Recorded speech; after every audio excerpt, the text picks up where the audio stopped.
Brothers and sisters, we begin with an abundant praise and gratitude for being given every moment of our life. And we owe a sense of gratitude, a devotional commitment, that is Islam, that our words and actions match the heartbeat and the brain impulses, and that the soul regulates the body. And in this way of the remembrance of God, in which we glorify and exalt and praise Him throughout the day, and we remember our responsibility to the blessing of life, in that we are fulfilled in meaning, in that we are worthy of His eternal blessing. So we ask Him to send His peace and blessings and mercy on His final messenger Muhammad and all of those who follow him until the day of judgment. In 1947, there was a young man in his early years who had grown up. His name is Malcom Little. The KKK, the Ku Klux Klan, the white Christian terrorist organization that had millions of followers in the United States back in the 1930s and 40s and 50s, all the way up through the 1980s. They burned down his house, and then they killed his father. His mother went to a mental institution, and he was spending time with his aunt and his older sister. He went through a struggling life like many black folks here in America. Their life was never made easy for them. So in 1947, Malcom Little was convicted of larceny. He was given a prison sentence of 6 years. When he went to prison, he met someone that challenged him to have self-respect, to be comfortable in his own skin, to believe in who he was, and to stand for something. And that led him to spend a bulk of time in the library. While other inmates were doing this, that, and the other, Malcom Little, he spent hours on end in the library reading dozens and dozens of books on every subject you can imagine. Even he read the entire dictionary and wrote down what he thought to be important vocabulary words that he had never heard of. And so after he was released in 1952, he became known as Malcolm X. He had joined a cult called the Nation of Islam, which is its own confusion of people trying to respond to the oppression here in America, and they had heard about something about Islam, and they tried to use that label to kind of respond to the oppression of the white people here in America. So Malcolm X became known as one of the greatest orators in American history, to the extent that his opposition, anytime he would speak in public, the media was following him around just to capture whatever he would say. He would come from a very profound sense of clarity and knowledge and wisdom, and he would speak unapologetically and fearlessly in the face of institutional oppression. In 1964, he had come to find out that he was actually part of a cult. Even though he had become the face of this cult, even though the whole world looks to him now in an international way as some great leader, he found out that it's based on falsehood. So in 1964, he said, you know what, I'm going to go to a pilgrimage to Mecca, and I'm going to learn what real Islam is. I'm going to talk to Muslims who are part of the tradition that goes back many, many centuries. So he went there and he officially repented. And he commented the very famous comment that for the first time in my entire life, and at that time he would have been in his early 30s, young man, he said, I am engaging with people with very white skin and blue eyes and blonde hair, but I don't feel any tension. I don't feel there's any animosity or any problem with these people. And it's because we're all believers coming together. So he announced that he's no longer part of the Nation of Islam. Now he's just a new Muslim, a fresh believer following the mainstream. And he came back to America. Unfortunately, he was assassinated in 1965 by the very people who had lifted him up in the Nation of Islam. Now, his decision turned out to be a catalyst for what was probably one of the most prolific events of converting to Islam in the world history. In our history as Muslims, what Malcolm X chose to do led the son of Elijah Muhammad, the false prophet, Warith Din Muhammad, to then slowly but surely bring the majority of those people from the Nation of Islam into mainstream Islam. And there was an event in which hundreds of thousands of people all converted at one moment on many telephones across the country. Since then, Malcolm X's life and teachings have inspired countless people to convert to Islam. And countless others see him as a model of standing up against oppression and tyranny, as a model icon for social justice. You see, leaders and movements don't just happen because, oh, that person was supposed to be that. Of course, we know divine decree, we know Allah's will is supreme, but the human endeavor of choosing to make your course based upon knowledge, to stand up for the truth because you believe in it, and to educate yourself thoroughly that you know you have the foundations that can make your case to anyone, anywhere. And when you spend that time and that effort, and you speak out clearly, even your greatest opposition will respect you. So it's important for us to understand this element.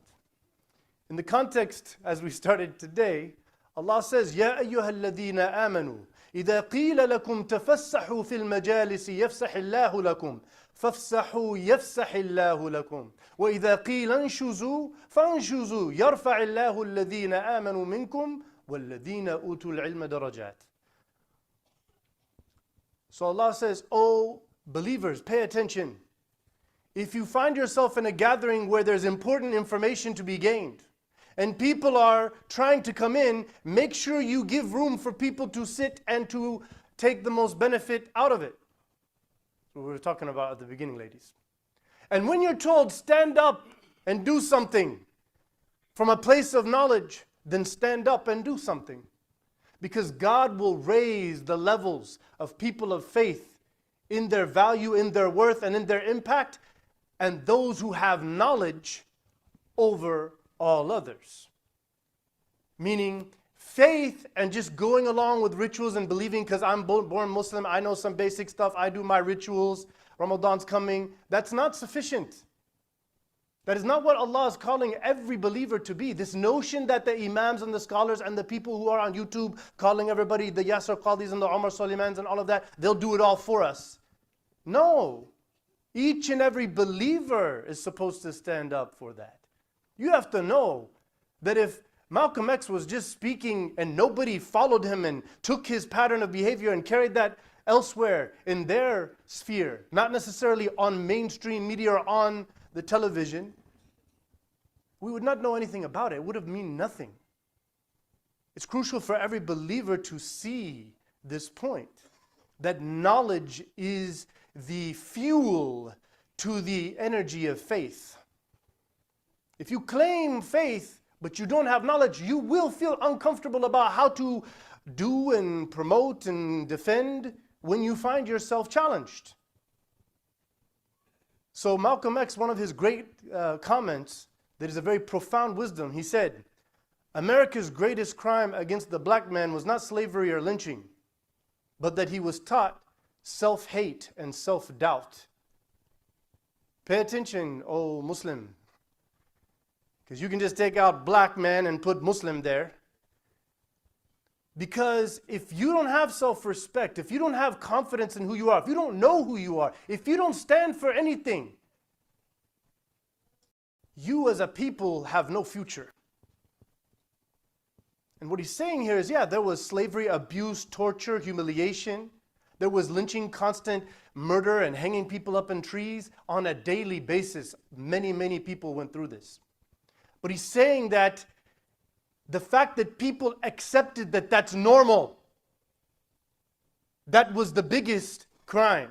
That they accepted that they can't do anything about it and there's nothing that they should say or do about it. Colonialism and post 9/11 Islamophobia have done this to us. Made us feel like we're weak, we're not strong, we have, I don't know, are we violent? Are we corrupt? Are we backward? Are we no good? And so we have to really reflect. What do we know? What do we stand for? When do we stand for it? The Prophet ﷺ made it very clear. Al-mu'min al-qawi khayrun wa ahabbu ilallahi min al-da'if. The strong believer is better and more beloved to God than the weak believer. Then he commented what a strong believer is. He says, you should be adamant about working towards that which will benefit you. Meaning you know what will benefit you because you know it. You are educated. So now you can pursue a life of creating benefit in your life and in the life around you. And don't ever claim weakness. وَلَا تَعْجَزْ. Don't go, oh, I can't do it, we're too weak, we can't do anything, they're so powerful. Don't ever talk like that. Don't think like that. And when you make a mistake, don't say, oh, if I would have only done, because that is the door of the devil. Regret. Say, now I've learned a lesson, here's what I'm going to do. And then move forward and live your life. Malcolm X says, education is an important element in the struggle for human rights. It is the means to help our children and thereby increase their self-respect and their dignity and their confidence. He said, education is the passport to the future. Tomorrow belongs to those who prepare for it today. The situation that we're in right now as a collective ummah, a large part of that was a gathering of French and British people in the end of World War I in the Sykes-Picot Accords, where they conducted many meetings planning for how they're going to control the Muslim world in the future. What are we planning for? What are we doing for our future?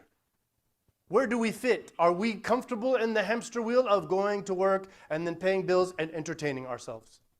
Is that the purpose of life? I would say an educated believer would know that that is definitely the trickery and the foolishness of the devil's influence.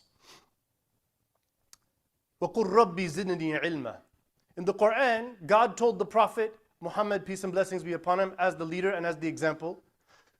He commanded him, if you're going to pray for one thing, pray, increase me in knowledge. Increase me in knowledge. And deep sense of knowledge, the whole story of Surah Al-Kahf. Everybody should sit down and read the story of Surah Al-Kahf with Khidr and Moses. Peace and blessings be upon him. That carries a deeper understanding about the big picture of reality in the grand scheme of things. So Malcolm said, one of the first things people should learn is how to see for yourself, how to listen for yourself and think for yourself. Then you can make an intelligent decision for yourself. Malcolm further said, you will be lost if you form the habit of going by what you hear others say instead of searching for yourself and seeing for yourself. So the media is a propaganda tool for those in power. If media is widespread and pushed to people in the modern era, you can guarantee there are powerful people who are monopolizing wealth and political interests, who are controlling everything that can be said there, and what are the priorities of what is said, and how it's framed. And that's been very well provided to us in the last few months of the Gaza genocide that Israel is committing against Palestinians.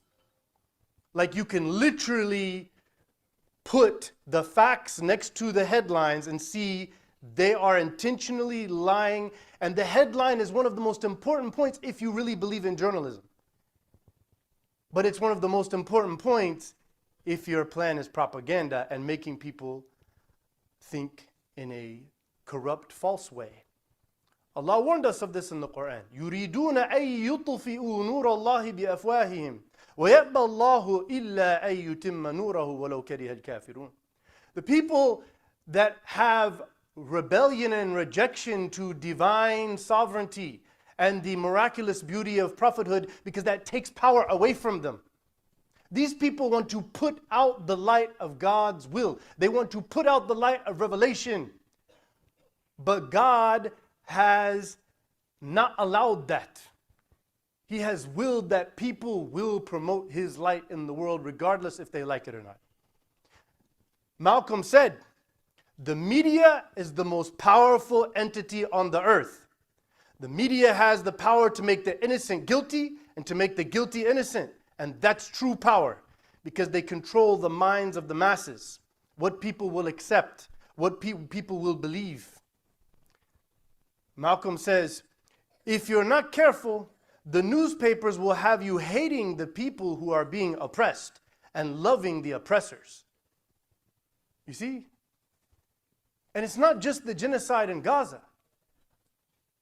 For the most part, Muslims just sat by and watched when Afghanistan, Iraq, parts of Pakistan, Somalia, Yemen was completely destroyed by this government regime in order to make trillions of dollars for military corporations from our tax money. But the way they massage the narrative and propaganda, it's crucial for us to know these things, to educate others on these things, but you have to be careful. Because if you promote something that can be proven as a false conspiracy theory, then now everything else you say after that is suspect of doubt. A believer should be principled. وَلَا تَقْفُ مَا لَيْسَ لَكَ بِعِلْمٍ.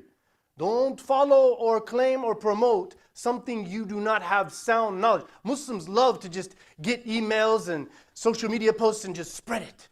Sounds effective. That is not education. That is not a principled way of engaging. That ruins our credibility.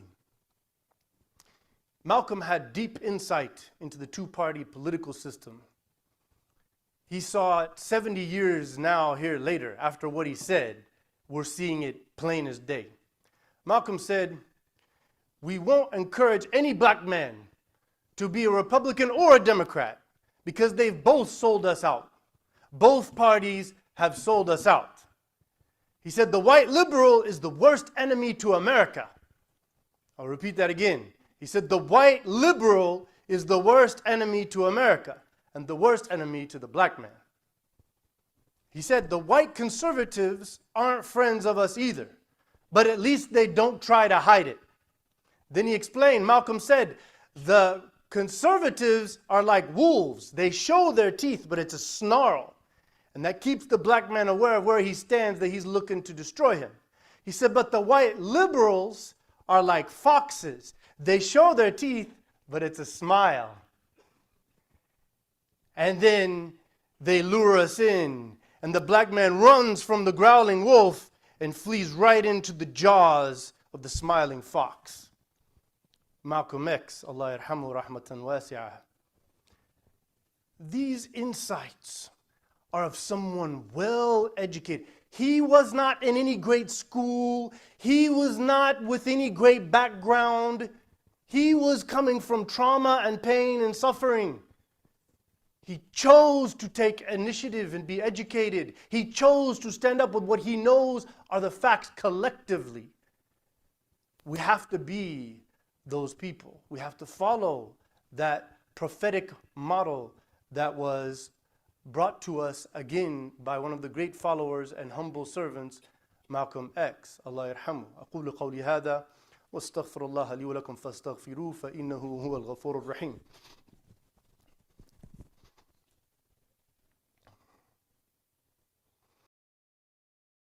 بسم الله والحمد لله والصلاة والسلام على رسول الله وعلى آله وصحبه أجمعين. When we talk about truth and justice, those are the foundations of peace and prosperity. Anyone asking you for peace and prosperity, and you should be that, when you are the victim of false propaganda and you are seeing oppression and abuse, that person is an evil person. Nobody should ever expect that from anyone who is being lied against and attacked and abused and humiliated. Everyone has the right to fight for their dignity and their freedoms and truth and justice.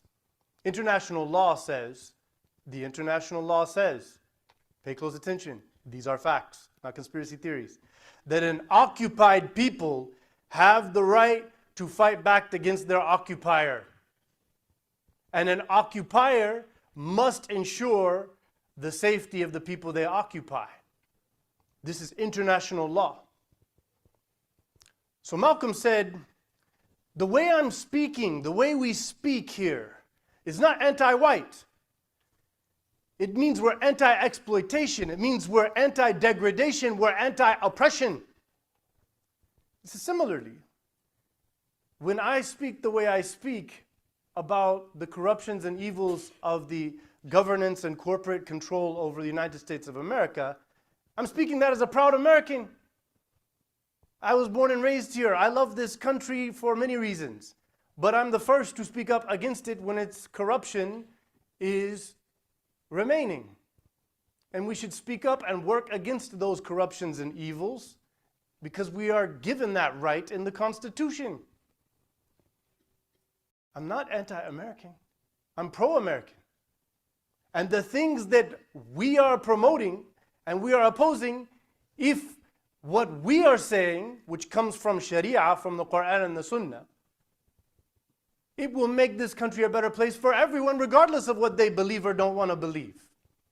But do you believe that? Do you know it? And are you saying it? That's the question you have to ask yourself. Similarly, this notion of anti-Semitism or whatever, being anti-Jew because you are opposing the brutal apartheid, oppression, and genocidal history of Israel before October 7th and after October 7th. It's the same stuff, same behaviors. The whole history is built on that. Many, many books written by Jewish people about this fact.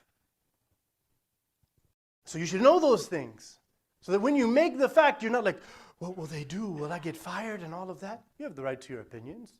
You have the right to a factual statement. He says, Malcom says, I am for truth no matter who tells it. I am a human being. I am for justice no matter who it is for or who it is against. He said, I am a human being first and foremost. And as such, I'm for whoever or whatever benefits humanity as a whole. That's what Malcolm X said. It's exactly what we're saying. It's what the Quran says. وَمَا أَرْسَلْنَاكَ إِلَّا رَحْمَةً لِلْعَالَمِينَ. We, in the royal we, God is saying, in chapter 21, verse 107 of the Quran, the end of Surah Al-Anbiya, chapter of the prophets, he says, I have only sent you to spread this message to bring compassion and mercy and caring kindness to everyone and everything on earth. That's the point of the message. That is the purpose of Islam to the world. When people are hindering and blocking the ways for that to happen, Allah tells us, Ya ayyuha alladhina amanu, kunu qawwamina lillahi shuhada'a bil qist. You must stand up firmly, promoting justice as witnesses to God, even if it be against yourself or your close family members, even if it be against the rich or the poor. Evil is evil, corruption is corruption, and it doesn't matter who's doing it. It should stop. That is our responsibility as believers. I'm telling you, the way we look at Islam has been engineered. It's very different than the early generation of believers looked at it. They had a mindset, a revolutionary mindset of transformation, of change, of promotion of principles of divine purpose through divine will being brought to the world. They didn't see it as like an affiliation with some rituals and some customs and some phrases you say here and there in some language. That's not how they saw it. It's crucial for us to change our approach because that approach was institutionalized in us through the colonizers and the puppets and the remote control that they left them with. Malcolm says, true Islam taught me that it takes all of the religious, political, economic, psychological, and cultural ingredients to make the proper human family, and the human society becomes complete. That people learn from each other, people grow together, people understand each other's thought process, and they're able to support. That's in that good society, you will find from the believers, people who are promoting compassion and patience and perseverance and kindness. That's what this message is calling to. And so we have to open the means and ways to do that. And that takes work. That's the jihad. That's the noble concept of struggling against discomfort so that peace and compassion can reign. Ya Allah, we ask you to empower us as believers, to give us courage and audacity to learn the truth, to spend time educating ourselves and educating our families and our neighbors, our colleagues and the world around us. We ask you to give us a sense of strength, a sense of support, a sense of victory in the long term. Ya Allah, we ask you to support us and be with us and don't be against us, and to stop those who work against us and to make their plots work against them and bring them down through their tyranny and evil and falsehood.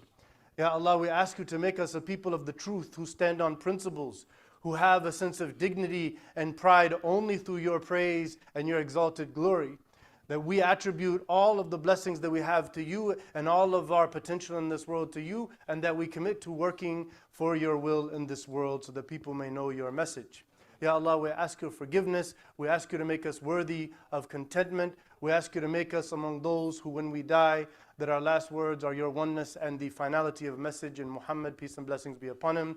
We ask you to support and be with all of the oppressed and to give them a sense of patience and ease and remove them from their oppression, and to destroy and to remove all of the tyrants and liars and corrupt people from this world. Ya Allah, make all of us worthy of your bliss, that we walk behind the Prophet, peace and blessings be upon him, on the day of judgment into the gates of paradise, and we look up and see the beautiful light and are embraced in the most comfortable, comforting light that could be. The greatest desire is the desire of you and your closeness. Ya Allah, give us that in this life and in eternity. Wa sallallahu ala Muhammad wa ala alihi wa sahbihi ajma'in.